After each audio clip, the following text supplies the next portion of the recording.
God is the best explanation of the historical facts about Jesus of Nazareth.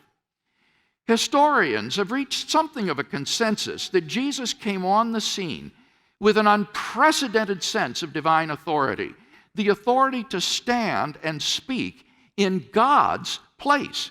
He claimed that in himself the kingdom of God had come. And as visible demonstrations of this fact, he carried out a ministry of miracle working and exorcisms. But the supreme confirmation of his claim was his resurrection from the dead.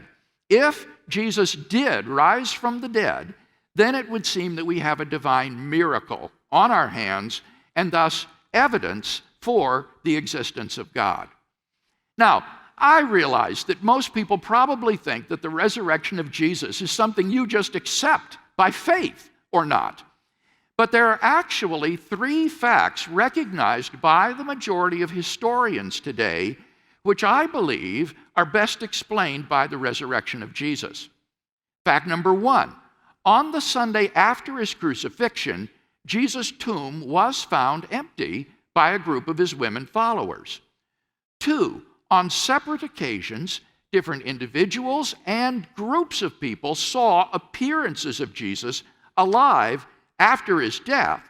And three, the original disciples suddenly came to believe in the resurrection of Jesus despite having every predisposition to the contrary.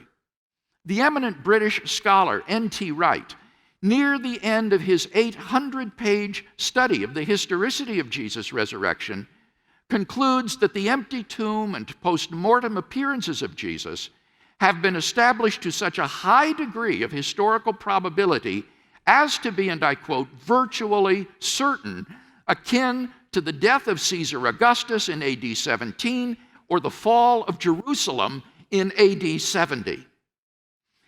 Naturalistic attempts to explain away these three great facts, like the disciples stole the body or Jesus wasn't really dead, have been universally rejected by contemporary scholarship.